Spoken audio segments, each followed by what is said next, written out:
enforcers of law who are tasked with maintaining public order, protecting individuals and property, and preventing and investigating crimes. That is what being a police officer means, or at least that's what they are trying to do. Instances have aroused where police officers have misused their authority, employed excessive force, and violated people's rights, particularly those from marginalized communities, leading to distrust and fear of law enforcement. Are they subjected to such power? What are the legal repercussions for them, however? And most of all, would they be treated differently when compared to the masses? Join us as we take a closer look at two of the most uncanny cases that could make question the judicial system as a whole.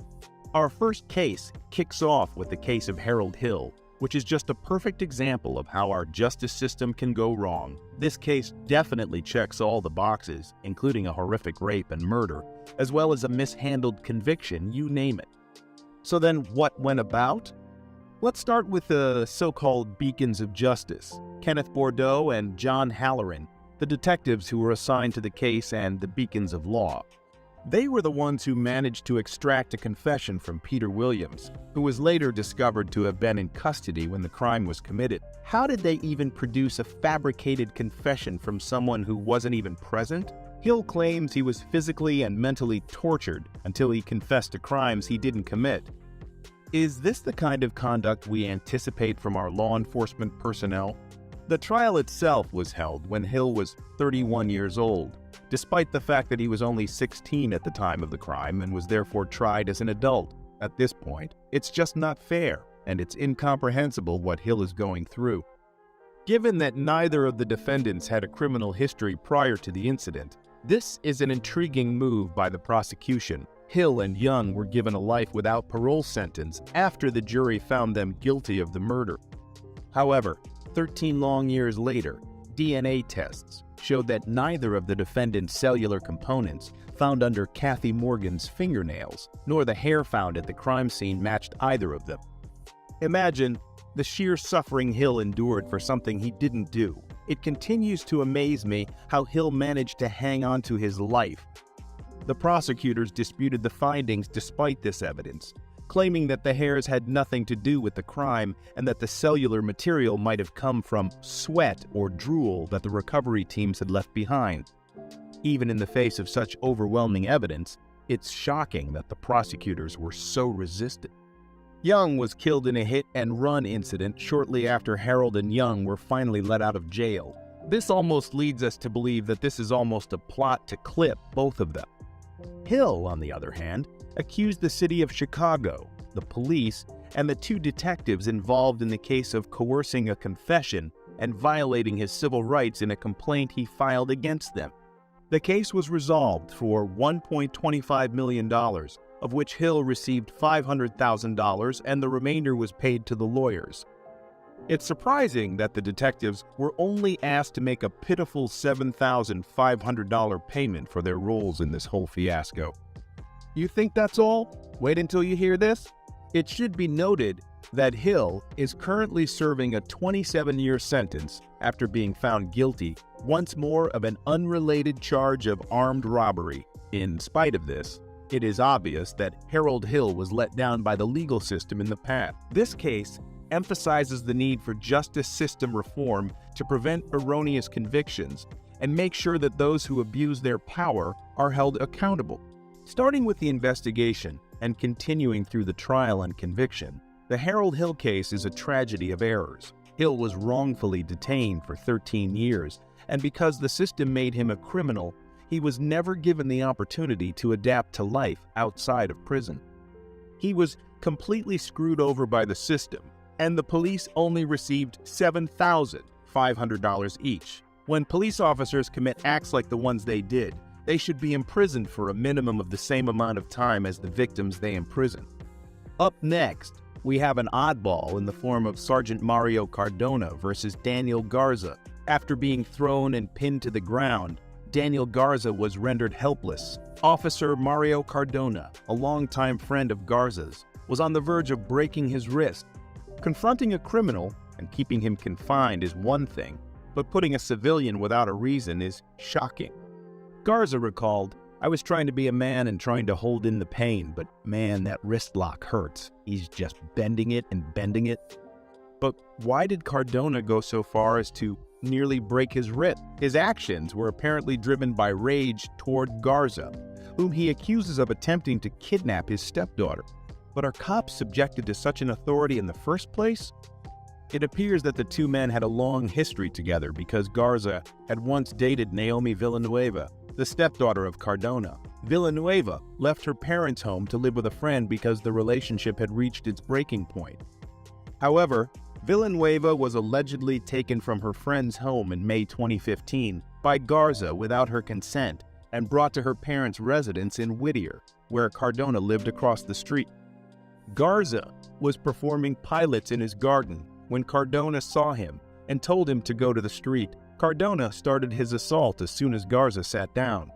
Garza claimed that he was not the aggressor, and a neighbor who saw the incident attested to Garza's innocence. As soon as they arrived on the scene, the sheriff's deputies saw redness on Garza's face, bruises and abrasions on his knees, and redness on his wrist. After Garza complained about Cardona, the city of Los Angeles, Chief Beck, and Cardona were named as defendants in a federal lawsuit. Garza claimed that he had been the victim of a false arrest, an arbitrary search and seizure, overuse of force, an assault and battery, negligence, and intentional infliction of emotional distress. The trial also featured a video of the incident captured by one of Garza's neighbors. They had made up a story of what had happened to make him look like a hero, and me look like a criminal, Daniel Garza. The hearing was presided over by U.S. District Judge Stephen V. Wilson, who heard former Deputy City Attorney Michael Amarian speak in defense of the city. Cardona was found to have acted maliciously as an off-duty officer by the jury, and on June 26, 2017, he was ordered to pay Garza $210,000 in damages. In addition, the court added $664,000 in attorney's fees and $26,000 in post-trial costs. The city of L.A. refused to take responsibility for Cardona's actions and even refused to indemnify the officer, forcing him to pay for the charges out of his pocket. Jim DeSimone, Garza's attorney, claims, "This is the problem with the LAPD. This is why people are out on the street." The incident serves as an example of how police can abuse people and get away with it. In this instance, however, Garza was able to confront the authorities who had infringed upon his rights and prevail in his lawsuit against Cardona. It is clear that police officers cannot get away with using excessive force against citizens after the jury found Cardona guilty of malice. It is important to note that this case also emphasizes how crucial it is for citizens to be aware of their rights and to speak out against law enforcement when they believe those rights have been violated.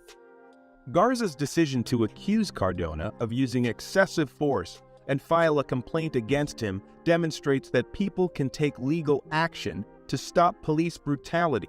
What do you think of these cases? Which do you think is most unfair? Sound off in the comments below and make sure to let us know if we missed out on anything. While you are at it, make sure to hit that subscribe and leave a like to never miss an update from us. Thanks for watching. So it's time to watch our next case. On July 26, 2021, the Orangeburg Department of Public Safety received a distress call from a female resident of Colton Village Townhomes in Orangeburg, South Carolina. The caller reported that a man was vigorously banging on her door and window, attempting to gain entry. Furthermore, she alleged that the man possessed a firearm tucked into the waistband of his jean shorts. In response, dispatch promptly directed all officers in the vicinity to respond without delay. Officer David Lance Dukes arrived as the first responder at the scene. With his firearm drawn, Officer Dukes exited his patrol car and proceeded to instruct a 58-year-old disabled man, along with his cousin DeMario Julian, to immediately lie on the ground. At this juncture, it was evident from the body camera footage that Mr. Gillard was complying with Officer Dukes' commands. The recording captured Mr. Gillard raising his hands in the air and proceeding to lower himself onto his hands and knees as directed by the officer. However, before Mr. Gillard could fully assume the prone position on the ground, Officer Dukes unexpectedly and forcefully stomped on Mr. Gillard's neck. The impact caused Mr. Gillard's head to forcefully strike the pavement, resulting in a bruised forehead. Subsequent investigations revealed that Mr. Gallard's delay in complying was due to the presence of metal rods and pins in his leg and hip as a result of a previous injury. Following the aggressive act, Officer Dukes promptly restrained Mr. Gallard by placing him in handcuffs. Immediately afterward, Officer Dukes informed a second officer at the scene that there should be a gun behind Mr. Gallard, suggesting that Mr. Gallard had allegedly left a firearm behind the white SUV where he had been positioned prior to the confrontation. There's a gun behind me. There's a gun, I believe, behind me. I ain't got no gun now. Mr. Gallard assured Officer Dukes that there was no gun present, and upon a quick examination, the second officer confirmed the absence of any firearm. Officer Dukes proceeded to conduct a search of Mr. Gallard's person, accusing him of failing to comply with orders. However, as evident in the earlier body camera footage, Mr. Gallard had been complying with Officer Dukes' commands from the beginning. Not once did Mr. Gallard exhibit any behavior that could be perceived as a threat, thereby negating Officer Dukes' justification for using excessive force against him. Once Officer Dukes ensured that Mr. Gallard did not possess a firearm, he decided to search the vicinity of the SUV himself in hopes of locating the alleged weapon. It swiftly became apparent that there was no gun to be found. Instead, it was discovered that Mr. Gallard had been carrying a stick wrapped in shiny silver tape, which he typically used as protection against aggressive stray dogs. Officer Dukes and the second officer helped Mr. Gallard back up onto his feet, at which point he began expressing his dissatisfaction regarding the unnecessary impact of his head on the concrete. The visible injury to Mr. Gallard's forehead, marked by a bruise and swelling, further supported his claim. In response to Mr. Gallard's confrontation regarding the incident, Officer Dukes provided a reply. At this point, it became apparent that Mr. Gallard was in need of medical attention. However, neither of the officers present on the scene initially took this into consideration. Fortunately, Officer Queenie Polidor arrived and promptly recognized the necessity for emergency medical services, requesting EMS assistance. As Mr. Gallard continued to express his grievances regarding the incident, Officer Dukes approached Officer Polidor and another responding officer to inform them about the situation. However, Officer Dukes' account was far from truthful. He claimed that when Mr. Gallard walked in front of the SUV, he believed Mr. Gallard was carrying a gun and repeatedly instructed him to drop it. Officer Dukes made further allegations claiming Mr. Gallard had his hands in his pockets and repeatedly ignored requests to show his hands. However, the body camera footage once again contradicted Officer Dukes' statements. He was in front of the car when I came up. He was walking like this. And I thought it was a gun at first. I said, drop the gun, drop the gun, drop the gun, drop the gun. I had him at gunpoint. Clearly showing Mr. Gallard complying with the orders by keeping his hands raised above his head. Officer Dukes mentioned to a fellow officer that he wanted to take the stick as evidence, stating that it was the reason for his actions. In response, the fellow officer promptly questioned the necessity of using the stick as evidence, pointing out that the body camera footage would suffice. EMS arrived at the scene to attend to Mr. Gallard's condition. While Mr. Gallard was being examined, Mr. Julian approached Officer Dukes and requested a card with his details on it. In response, Officer Dukes promptly informed Mr. Julian that he did not possess a card and clarified that the department did not issue such cards in any case. Officer Polidor quickly recognized Officer Dukes' misstatement and promptly corrected him. She asserted that they indeed possessed cards and proceeded to provide Mr. Julian with her own cards as requested.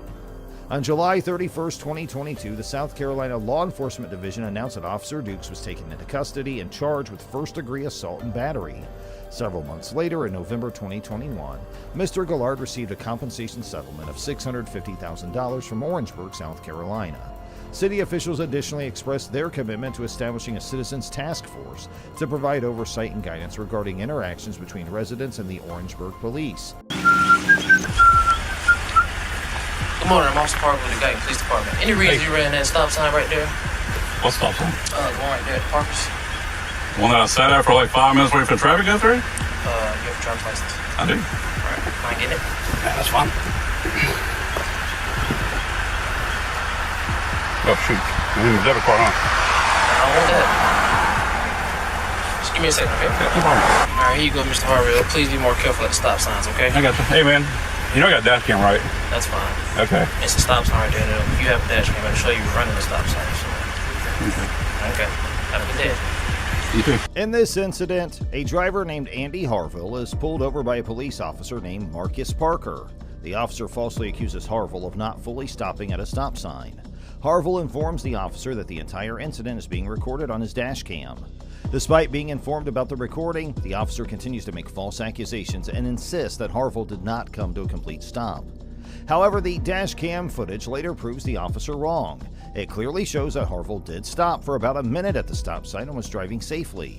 It is revealed that Officer Marcus Parker has a history of misconduct. He had previously been put on administrative leave from a different police department for driving under the influence. He had driven home in his patrol car after consuming multiple drinks at a local restaurant while off duty.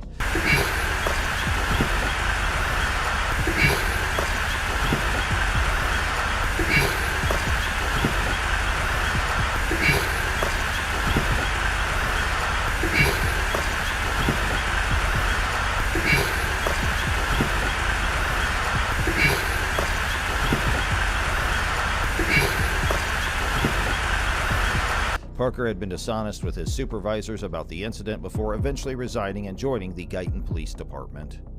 The Guyton Police Department itself has concerning issues. They lack important policies regarding the use of body and dash cams, as well as protocols for the use of force, excessive force, arrests, and interactions with the public. The absence of these policies undermines citizen protection and fails to provide clear guidelines for police officers.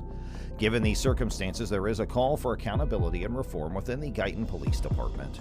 The officer involved, Marcus Parker, should face consequences for his misconduct.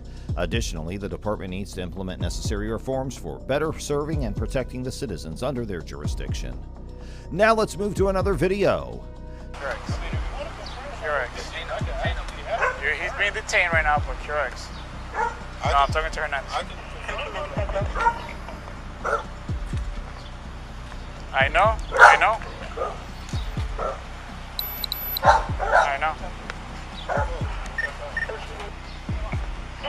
Checking for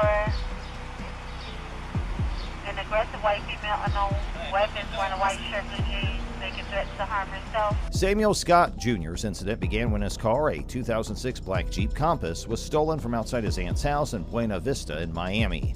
Show me today, one more closely call from weapons. Esa misma es. ¿Pero qué? ¿Qué estás esperando? ¿Tú eres un sargento? Ok, yo tengo mi sargento. All right? Okay? After the theft, Scott immediately called the Miami Police Department to report the incident and seek assistance in recovering a stolen vehicle. However, instead of receiving help, Scott found himself wrongfully detained and arrested by the same officers he had called. Despite being a victim of a crime, the police officers believe Scott was the perpetrator based on a description that matched his appearance. Scott, who is a black man, was wearing a dark-colored shirt over a white undershirt at the time. In a body camera footage obtained by the media, Scott can be seen telling the officers that the description of the person who took off in his car was similar to his own, but he insisted that they had the wrong person. I went over there to see my kids and everything. My kids are... Where are your kids? I was with them. Where are They're they? over there, what's the name? They're over at my cousin's house. So, When? huh? When? What? I've been over there since, what? I want to say at least 5:30, 6 o'clock. I actually walked back over here. You have two IDs? Yeah. That's not good. Yeah. Well, one is an ID and one is a driver's license. Okay.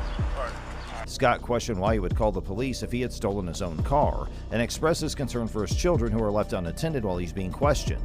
You know what's up, okay? All right, but... Okay. You mind if I sit in your car? I really don't know It's a bigger space. what I did. I really don't care, but... Alright, listen. I'm gonna reach your rights real quick. Alright? I'm telling you guys got the wrong guy. I can confirm where I was, and I can even confirm my activities. I recently logged off of the VPN at my job. Okay. At what time? Roughly before I came over here, before I called you guys. But I'm telling you, you guys got the wrong guy. Okay. The description of the guy that took off from your car is just like yours. The officers proceeded to charge Scott with several offenses, including leaving the scene of an accident, false reporting of a crime, failure to carry a concealed weapon license, and possession of marijuana. However, these charges were later dropped by the Miami-Dade State Attorney's Office in November 2021, indicating that there was insufficient evidence to pursue the case against Scott.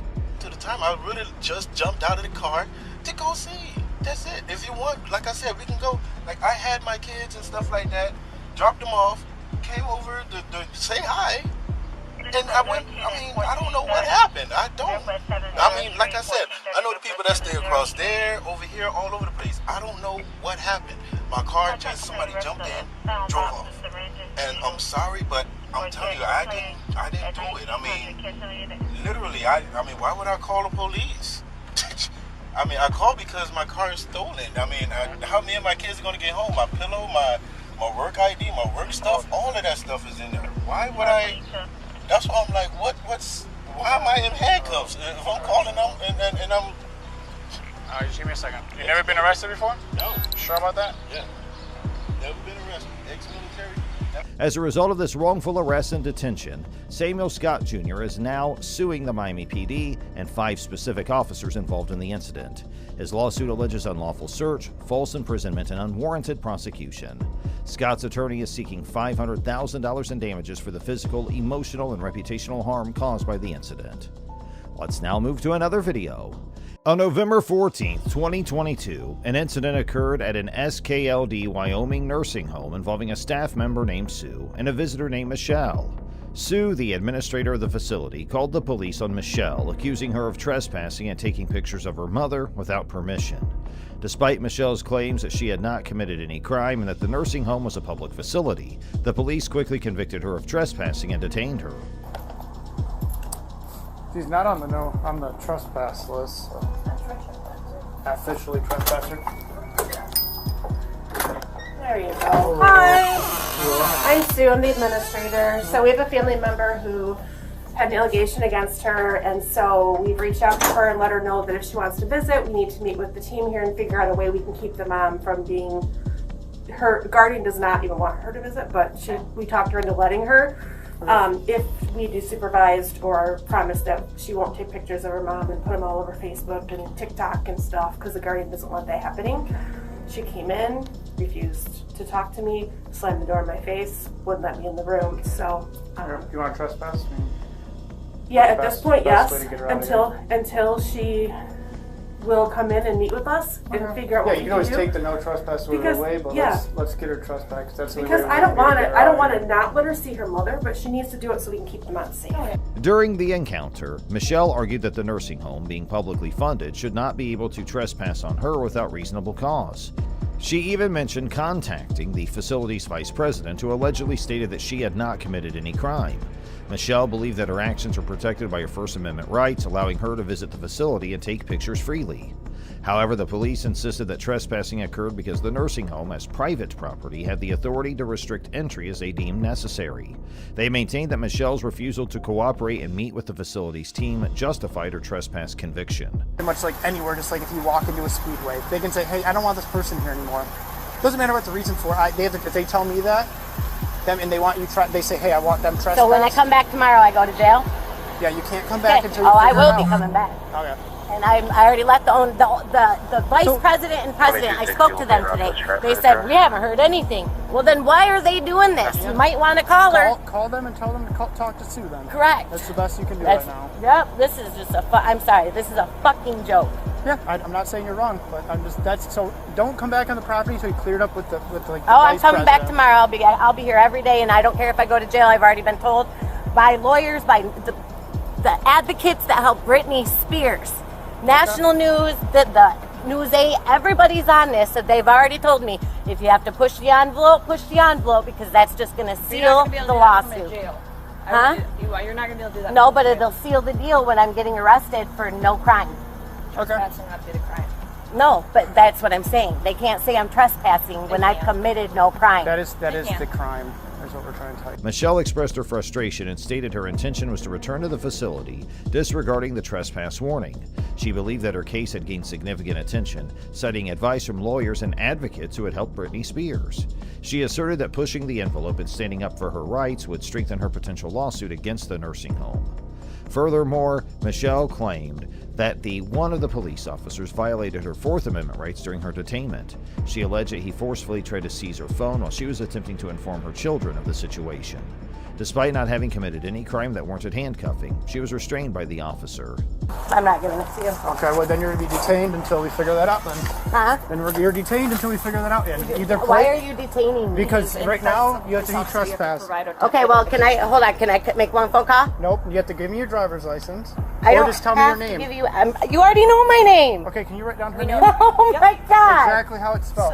So until we can find you and we can figure out who you are. Hold on, I'm gonna call and let them know. Go pick up my kids, and I'm being arrested. You're not being arrested right now. Oh, You're being detained. So detained and arrested are two different things. Being arrested means that you've been charged with something. Being detained is temporary. Hold on, I'm being detained. Okay. Do you want to? Because I won't give them my license. All right. So what's I've your done nothing wrong. What's your date of birth? I've committed no crime. What's your date of birth? I committed no crime. Okay, now you're being detained then. And then we'll get a fingerprint scanner and then we'll figure it out. But go over the phone. Randy, you want to work with the police. I'm not doing anything wrong. Right now. We're not playing games with you. Only if I've committed a crime and reasonable articulable suspicion, and I've done nothing of the So sort. right now you've been trespassed, okay? So we need to identify you so we can successfully trespass you by doing our lawful job. Okay. Michelle's perspective on the incident raises concerns about the staff's handling of her visitation rights and the violation of her constitutional rights by the police officers. She intends to take legal action, asserting that her rights were infringed upon throughout the incident.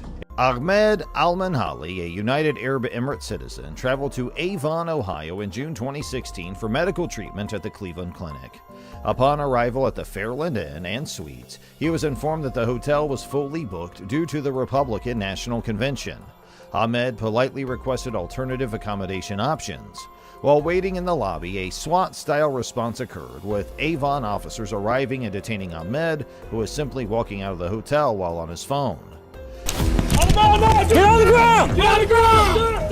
Down! On the ground! Do it now! Get on your turn.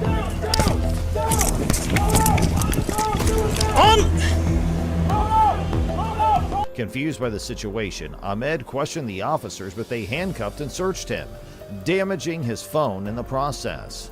They found a second phone, which Ahmed used for business purposes. Take the phone away!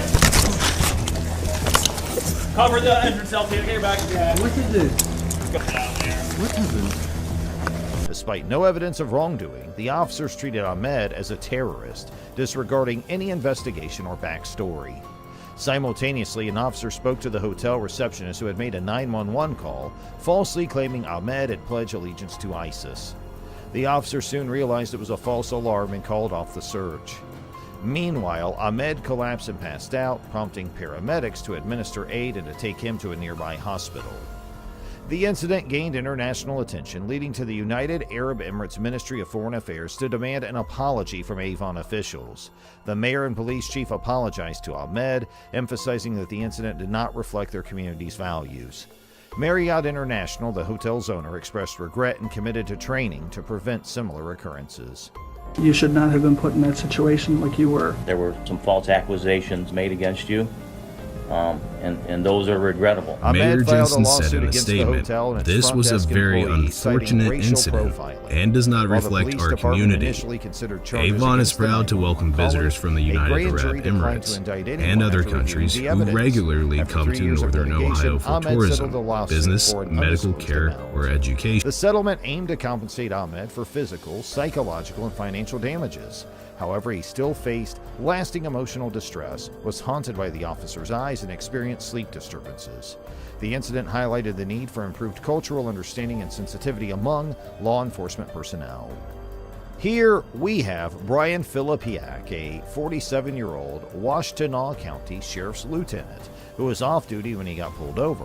Deputy Morrison, after stopping Lieutenant Filipiak, informed him about the reason for the traffic stop. Subsequently, Deputy Morrison inquired if Lieutenant Filipiak had consumed any alcoholic beverages that afternoon. In response, Lieutenant Filipiak acknowledged that he had indeed consumed a couple drinks. After Deputy Morrison confirmed Lieutenant Filipiak's identity, he returned to his vehicle and instructed the lieutenant to exit the truck for a field sobriety test. The purpose of the test was to assess whether Lieutenant Filipiak had consumed an excessive amount of alcohol, despite it being evident he was clearly unfit to drive. Exhibiting evident signs of severe intoxication, such as slurred speech and watery eyes, Lieutenant Filipiak left no room for doubt that he was heavily under the influence. Okay, you got your ID? However, despite this clear indication, Lieutenant Filipiak adamantly refused to comply with Deputy Morrison's request to step out of the vehicle. Instead, he insisted that Deputy Morrison should either allow him to return home or let him sleep it off on the side of the road. In response, Deputy Morrison firmly informed Lieutenant Filipiak that his options were limited and made it clear that he would not allow him to be released in his current condition. Multiple reckless driving calls about you. Okay? And then when I'm following you, you're hitting the shoulder of the road. You been drinking? How many? Okay. Where are you reaching in the back for? I seen you reaching in the back. You have an open container back there? Okay, you been drinking on the way here? Okay, your registration, proof of insurance? Do you have a firearm on you? Okay. Do you have your pistol? Are you a corrections officer or this deputy? Lieutenant? Okay. Despite Deputy Morrison's persistent attempts to persuade Lieutenant Filipiak to exit the vehicle, the latter remained adamant in his repeated request to be released. He proceeded to assert that Deputy Morrison's job would not be jeopardized if he let the situation slide, emphasizing the potential consequences for himself if the matter were pursued. Brian, I'm going to have you step out of the car when I'll do field sobriety test for you. Okay? However, Deputy Morrison understood that ignoring the incident would not only lead to his termination, but also result in misdemeanor charges carrying a penalty of up to 1 year of imprisonment or a fine of $1,000. Deputy Morrison was fully aware of the extent of Lieutenant Filipiak's intoxication, as he had allegedly observed the lieutenant discarding open containers in the back seat during the traffic stop. I'm going to ask you to step out of the vehicle.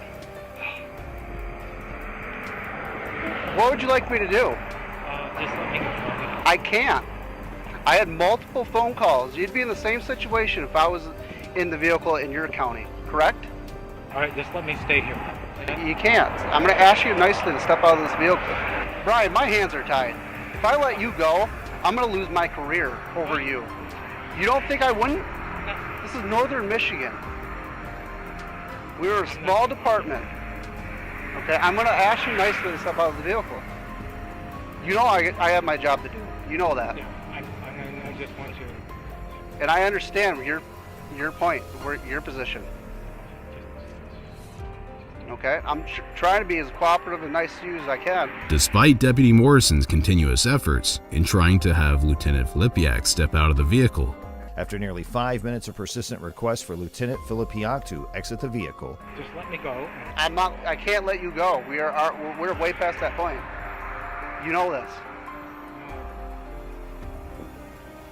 You're a lieutenant. You know how this works. You would tell one of your deputies if they called you right on the side of the road and they asked you what to do. So, if one of your deputies is in the position as I am right now, calling you as a lieutenant, Lieutenant, this is what I got. What should I do? You're just going to say let him go?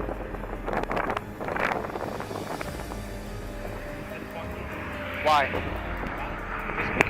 Just because. You're intoxicated. I know it. You don't put alcohol in the vehicle, then you're stabbed in the back. I know it. You know it. You're a good guy. Ryan, out of this vehicle. I'm asking you nicely. I don't want to see anything worse happen. Okay? Deputy Morrison, having reached the limits of his patience, opened the door and firmly instructed the lieutenant to step out, avoiding any need for further escalation. Deputy Morrison proceeded to inform Lieutenant Filipiak that he would be arrested for refusal to comply if he persisted in refusing to exit the vehicle. RNO, an abbreviation for resisting and obstructing a police officer, is a felony offense that carries a penalty of up to 2 years of imprisonment, a fine of $2,000, or both. After an additional 5 minutes had passed, Deputy Morrison cautioned Lieutenant Filipiak that he would be tased if he continued to resist compliance with his instructions. Consequently, Deputy Morrison retrieved his taser and aimed it at the lieutenant, while firmly warning him that failure to comply would result in being tased. Deputy Morrison even considered using the backup taser at that moment. In this situation, Deputy Morrison possessed the authority to employ his taser and would not have faced repercussions for doing so. Fortunately, the threat of being tased successfully persuaded Lieutenant Filipiak to finally exit the vehicle. As anticipated, Deputy Morrison did not tolerate Lieutenant Filipiak's resistance, instructed Lieutenant Filipiak to occupy the back seat of his patrol car, intending to transport him to the police station. Despite Deputy Morrison's clear directive to sit in the car, Lieutenant Filipiak persisted in his refusal, stating, "I am who you guys are. Do you guys realize that?" This remark strongly indicated that Lieutenant Filipiak was attempting to exploit his position of authority, seeking a preferential treatment based on his status. All right, we're done with this. Hold on. Talk to me. Yes or no? Are you doing field sobriety tests? All right. So if this was the other situation. Lieutenant Filipiak clearly held the belief that he was exempt from abiding by the law. However, the officers present at the scene were determined to make it evident that such was not the case. Following some further struggle, they managed to successfully place Lieutenant Filipiak inside the patrol car. I'm not resisting, but let's stop. You're tensed up. Let's talk about it. Okay. We've talked. I don't want to put you on the ground. No, I don't want to make this worse. All right, I will just sleep it off. Dude, stop it right now. You know? Stop it. Allowing for his transportation to the police station where he would face the consequences of his actions. Subsequent breath tests conducted at the police station revealed that Filipiak's blood alcohol level registered at 0.28 and 0.27%. For context, the legal limit for operating a motor vehicle in the United States is a mere 0.08%. What happens? We're going to take you to the jail and ask for a data master. If you refuse that, we're going to get a search warrant for your blood. Brian, have a seat. Stop, guys. Hold on. Therefore, Lieutenant Filipiak's blood alcohol concentration was over 3 times the legal limit, subjecting him to Michigan State's super drunk law, which carries penalties of up to 180 days in jail, fines of up to $700, and up to 360 hours of community service. You ready? For what? For what?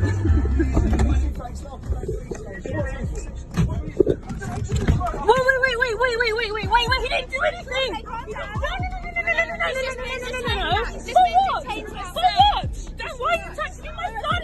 He's in the car. My son is in the car. I don't want you to look after him. My son is in the car. No.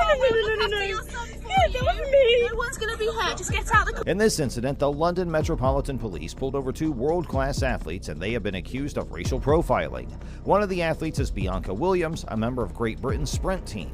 According to Williams, the police officers approached their car aggressively and seemed ready to break the car window within seconds of their encounter. Ricardo dos Santos, who is Williams' partner and a record holder in the 400-meter event, denies the allegations of cannabis possession made by the police. He expresses feeling hurt and fearful as a result of the incident.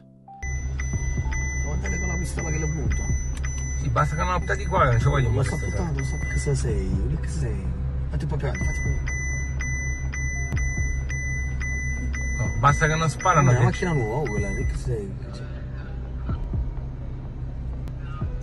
One other video surfaced showing AC Milan's Tomway Bakayoko being detained and searched by police officers who had firearms drawn. No, le vedo. Le vedo. C'è una visuale precisa proprio.